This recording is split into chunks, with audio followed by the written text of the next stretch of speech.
اعوذ باللہ من الشیطان الرجیم، بسم اللہ الرحمن الرحیم۔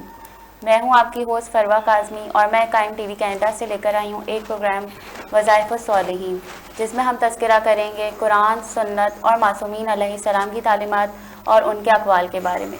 میرے ساتھ موجود ہیں بہت ہی معروف ذاکرہ نرجس یاور صاحبہ۔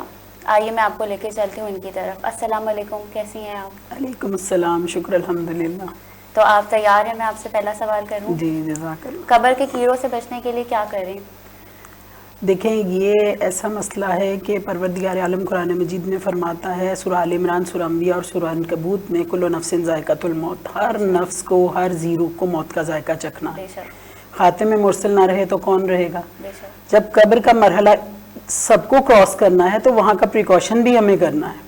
جیسے لائک قبر ہے تو اس کی 4 چیزیں بہت پریشان کرتی ہیں انسان کو۔ قبر کی تنگی، تاریکی، تنہائی اور وحشت۔ یہ 4 چیزیں ایسی ہیں کہ جو انبیاء کی ماؤں کو بھی جس نے پریشان کیا، اور وہ بھی نہیں چاہتے تھے کہ ہم دنیا میں واپس جائیں کیونکہ یہ مرحلہ دوبارہ نہیں آئے۔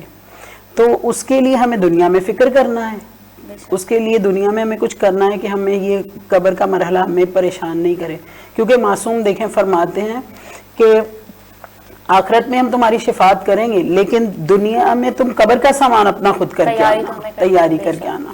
تو اس کے لیے آج آپ کو میں حل بتا رہی ہوں کہ انسان قبر جو ہے وہ اس کے لیے ایک باغ کی طرح سے بن جائے گا انشاءاللہ۔ قبر کی 4 چیزیں تنگی، تاریکی، تنہائی اور وحشت نور میں بدل جائے گی، لائٹس لگ جائیں گی، کھلی ہو جائے گی۔ کیوں انسان کو خوف آتا ہے قبر سے؟ کیونکہ کبھی وہ اتنے اندھیری کوٹری میں نہیں گیا ہوتا، کبھی وہ اتنا تنہا نہیں ہوتا ہے، آپ کو پتہ ہے فیملی ساتھ ہوتی ہے گھر میں، اور کبھی وہ اتنی چھوٹی جگہ پہ نہیں جاتا ہے، اور کبھی اتنا اندھیرا اس نے نہیں دیکھا ہوتا ہے، تو اس لیے وہ بہت خوف زدہ ہوتا ہے۔ آپ کو پتہ ہے جب مردے کو لے کے جاتے ہیں 2 دفعہ کیوں اس کو روکتے ہیں؟ کیونکہ وہ خوف زدہ ہوتا ہے، وہ چیخ رہا ہوتا ہے، چلا رہا ہوتا ہے، ہمیں نہیں آواز آتی اس کی، لیکن وہ چیخ کے کہہ رہا ہوتا ہے اپنی فیملی سے کہ مجھے نہیں قبر میں ڈالو، میں بہت تنہا ہو جاؤں گا، کیونکہ اس کی برزخی آنکھ کھل جاتی ہے۔ تو دنیا میں ہمیں رہتے ہوئے اگر ہم نے قبر کے لیے تیاری کر لی تو ہم کامیاب ہیں، سمجھ لیں۔ معصوم سے کسی نے پوچھا مولا ہمیں قبر سے ڈر کیوں اتنا لگتا ہے؟ کہا اس لیے کہ تم نے قبر کی تیاری نہیں کی۔ جب ایک گھر ہے وہ کچرے سے بھرا ہوا ہے، گندگی سے بھرا ہوا ہے، سانپوں سے بھرا ہوا ہے، بچھوؤں سے بھرا ہوا ہے، تو ہمیں تو ڈر تو لگے گا۔ ہمیں اس کے بچھوؤں کو دور کرنا ہے، اس کو صاف بھی کرنا ہے، اس کو خوبصورت بھی کرنا ہے، اس کو کھلا بھی کرنا ہے، اس کو نورانی بھی کرنا ہے، اس کو روشن بھی کرنا ہے۔ جیسے دنیا میں اے سی لگ جائے تو کتنا اچھا ہو جاتا ہے نا، وہاں پہ گھٹن ختم ہو جاتی ہے، اور اگر فانوس لگ جائیں تو جانے کا دل بھی چاہتا ہے۔ بالکل اسی طرح ہی ہم قبر میں فانوس بھی لگا سکتے ہیں، اے سی بھی لگا سکتے ہیں، قبر کو کھلا بھی کر سکتے ہیں۔ آج یہ سارا عمل بتا رہی ہوں آپ کو میں، تو انشاءاللہ یہ دنیا میں جب کر لیں گے تو ہمیں قبر سے وحشت نہیں آئے گی، ٹھیک ہے؟ تو اس کے لیے تھوڑی سی وضاحت یہ بھی بتاؤں کہ جب میں مردوں کو غسل بھی دیتی تھی تو اس وقت میں یہ حصار کرتی تھی، یہ اصل میں حصار ہے، یہ ہم اس کے گرد باؤنڈری بنا دیتے ہیں جانے والے کے، تو وہ میں اس کے لیے کرتی تھی۔ اب جو بھی پاس ہوتے تھے رشتہ دار بھی میرے، وہ بھی بولتے تھے آپ میرے لیے بھی یہ کرنا، وصیت کر دیتے تھے لائک مجھے، آپ کو بھی میرے لیے بھی کرنا، میرے لیے۔ تو پھر پروردگار نے میری ایسی مدد کی، میں نے سوچا کہ کیوں نہ میں اس کو سب کو بتاؤں، سب زندگی میں کریں اپنے لیے۔ دیکھیں میں کروں گی، مجھے تو نہیں پتا، میں خود دنیا سے چلی جاؤں، میرے لیے کون کرے گا؟ اور یہ بھی ہماری چھوٹی چھوٹی نیکیاں ہیں کہ ہم اپنا علم دوسرے سے شیئر کریں۔ جی بالکل، تو میں اپنے لیے خود کروں، کیونکہ اپنے سے زیادہ کوئی خیر خواہ نہیں ہے انسان کا۔ میں اپنے لیے کروں، آپ اپنے لیے کریں۔ بے شک ہمیں نیت کرنا ہے، ابھی میں آپ کو بتاؤں گی نیت کس کس کی کرنی ہے۔ نیت کرنی ہے ہمیں، پروردگارہ یہ میں حصار کرتی ہوں اپنے لیے، کل مومنین و مومنات کے لیے، زندہ اور مردہ کے لیے، اور جن کا کوئی سورۃ الفاتحہ پڑھنے والا نہیں ان کے لیے بھی حصار کرتی ہوں۔ ہاتھ سے اشارہ کرتے جانا اور بستر پہ لیٹ جانا ہے، یوں سمجھنا میں قبر میں لیٹی ہوں۔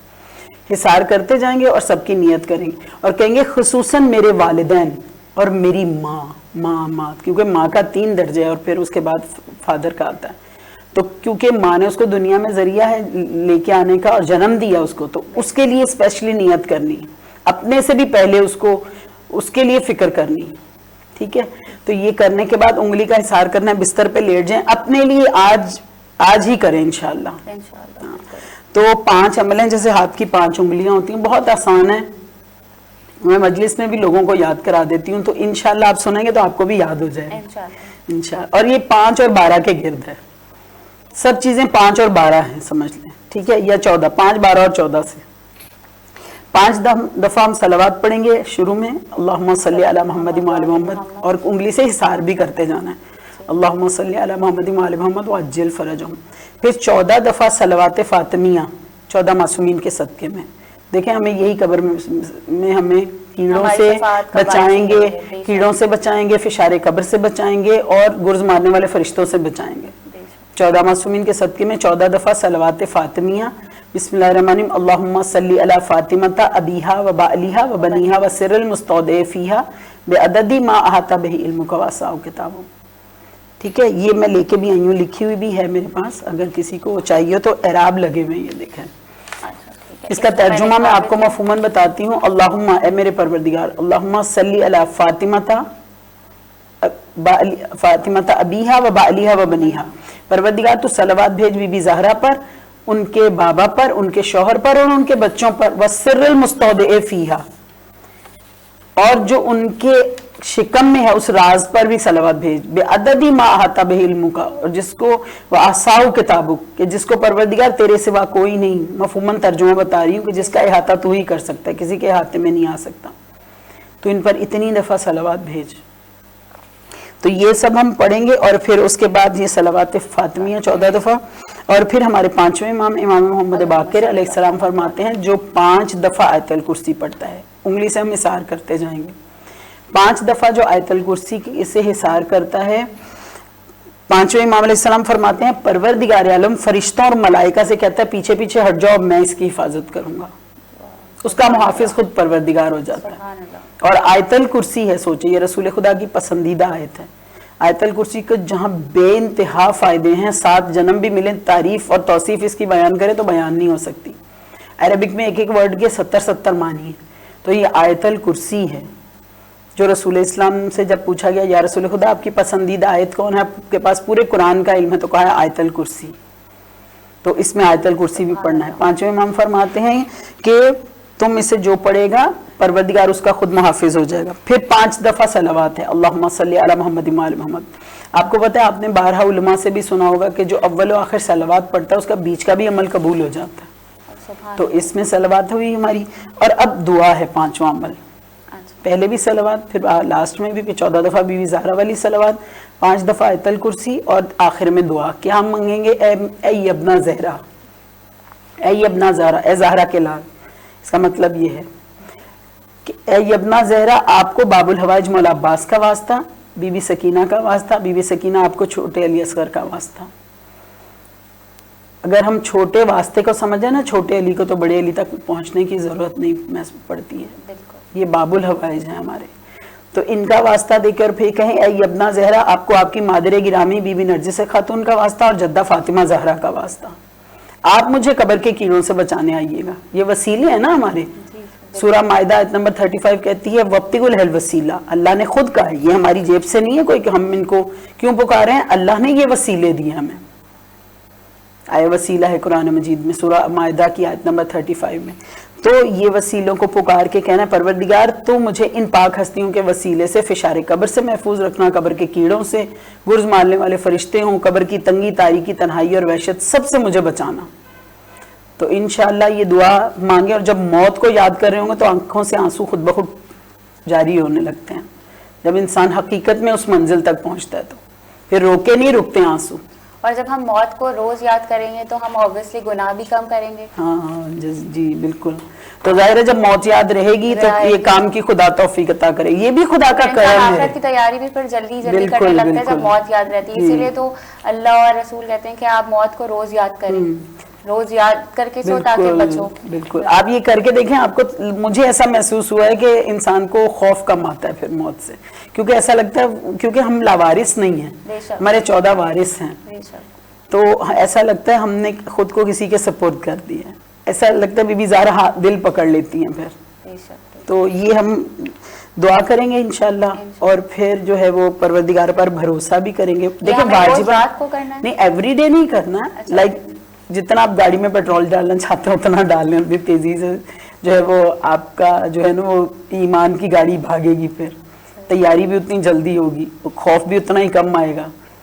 ایوری ڈے پڑھیں گے تو ویل اینڈ گڈ، اچھی بات ہے، لیکن اگر فار ایگزامپل روز نہیں پڑھ سکتے، ہفتے میں ایک دفعہ شب جمعہ پڑھ لیں، مہینے میں ایک دفعہ پڑھ لیں، زندگی میں کم از کم ایک دفعہ پڑھ لیں. دیکھیں اگر ہم روز پڑھیں اور خوف نہیں آ رہا ہے اور وہ حضور قلبی نہیں آ رہی، تو میں سمجھتی ہوں کہ ہم نے حق نہیں ادا کیا. اور اگر زندگی میں ایک ہی دفعہ پڑھ لیا اور آنسو گر رہے ہیں اور انسان پہنچ گیا اس مقام پر، علم الیقین عین الیقین حق الیقین کی منزل پر، تو میں سمجھتی ہوں کہ وہ بھی خدا بہت جو ہے وہ کریم ہے، وہ قبول کر لیتا ہے. بس وہ کوانٹٹی نہیں دیکھتا ہے، وہ کوالٹی دیکھتا ہے، کوالٹی دیکھتا ہے. تو انشاءاللہ یہ ہم ایک دفعہ لائف میں پڑھ لیں، توفیق پروردگار کی حاصل ہو انشاءاللہ. دیکھیں ہم ناظرین کو بتا رہے ہیں، وہ بھی انشاءاللہ عمل کریں، اور ہم سب سے پہلے تو میں کروں، پھر ہم سب کریں انشاءاللہ. تو یہ قبر کے کیڑوں سے بچنے کے لیے تھا، فشار قبر، اور جو قبر کی پریشانی ہے ان سب سے بچنے کا پریکاشن ہے یہ انشاءاللہ. اور باقی سب واجبات تو اپنی جگہ پہ ہیں ہی، لیکن یہ ایکسٹرا ہے تھوڑا، واجبات کو بھی انجام دینا ہے، وہ حرام سے بھی بچنا، نماز روزہ وہ سب تو اپنی جگہ ہے، لیکن یہ خوف کو ختم کرنے والی چیز ہے. اور کچھ ہے جو آپ ہماری ناظرین سے شیئر کرنا چاہیں گے؟ قبر کے حوالے سے اور بھی بہت کچھ ہے. دیکھیں اس میں سب سے بڑی بات ہے کہ کبھی کبھی ہم سن بھی لیتے ہیں لیکن توفیق نہیں حاصل ہوتی. اگر آپ چاہتے ہیں کہ آپ نے فار ایگزامپل ہمارے ناظرین سن تو رہے ہیں، بہت کچھ سنتے ہیں ہم، آپ دیکھیں سوشل میڈیا پہ بہت کچھ سنتے ہیں، لیکن ہمیں توفیق نہیں ہوتی. اگر آپ چاہتے ہیں کہ مجھے توفیق ہو تو سورہ شمس پڑھیں. پھر ہاں سورہ شمس پڑھیں گے تو یہ توفیقات کا خزانہ ہے. پھر آپ کو یاد بھی رہے گا اور توفیق بھی ہوگی، کیونکہ پھر خدا کی مدد شامل حال ہو جاتی ہے. تو انشاءاللہ پروردگار عالم سے دعا ہے کہ ہم اپنی قبر کو وسیع کر سکیں. اور اسپیشلی آپ کو میں بتاؤں، جو انسان دوسرے کے لیے دعا کرتا ہے نا تو 10 ٹائمز اس کو پلٹ کے خود ملتی ہے. کتاب صحیفۃ الدعا میں ہے. جب ہم کسی کے لیے پڑھ رہے ہیں، فار ایگزامپل ہم قبرستان گئے، ہم وہاں پڑھ رہے ہیں، ٹھیک ہے، دوسرے مرحومین کے لیے، تو 10 گنا پلٹ کے ہمیں یہ توفیق دے گا پروردگار. اور پھر اس میں یہ کہ اپنی موت کو بھی نہیں بھول جانا. پتہ چلا دوسروں کے لیے کر رہے ہیں اور اپنی موت کو بھولے ہوئے، یہ بھی نہیں کرنا. جب میں دوسروں کے لیے اثار کرتی تھی مجھے یہی ڈر لگتا تھا کہ مجھے میرا کیا ہوگا. تو اس وجہ سے میں نے بولا میں سب کو بتاؤں کہ میں بھی عمل کروں اپنے لیے اور سب اپنے لیے، اپنی لائف. اچھا یہ زندگی میں کرنا ہے اپنے، جیسے سنا ہے، دعا کریں، کوشش کریں کہ اسی رات کو ہی ہمیں یاد رہ جائے اور اسی رات ہم یہ عمل کریں. تو پھر تھوڑا سا گریا کر کے رو کے اللہ سے معافی مانگ کے کہ پروردگار تیرے سوا کوئی نہیں ہے ہمیں بچانے والا. آپ دیکھیں کہ میں عقیدے کی اگر آپ کو بات بتاؤں تو اہل بیت جو ہیں وہ وسیلہ بھی خدا نے ہی ہمیں دیے ہیں. اصل میں تو خدا بچانے والا ہے، لیکن اہل بیت وسیلہ ہیں. اور اس میں 5 اور 14 اور دیکھیں 5ویں امام نے کہا اور قرآن اور اہل بیت سے ہے سارا سلوشن. تو خدا نے ہمیں وسیلے دیے ہیں، لیکن بچانے والی یہ ہمارے عقائد کی بات ہے، بچانے والی پروردگار کی ذات ہے. سب کچھ وہی دیتا، پتہ بھی نہیں ہلتا اس کی مرضی کے بغیر. تو یہ وسیلے ہیں انشاءاللہ. خدا ہمیں ان وسیلوں کے ذریعے سے کرنے کی توفیق عطا کرے انشاءاللہ. بہت بہت شکریہ نرجس صاحبہ، بہت اچھی گفتگو رہی آپ سے. اس وقت پروگرام کا اختتام کرتے ہیں. اگلے پروگرام میں ملیں گے وظائف الصالحین. میں ہوں فروا کاظمی. خدا حافظ.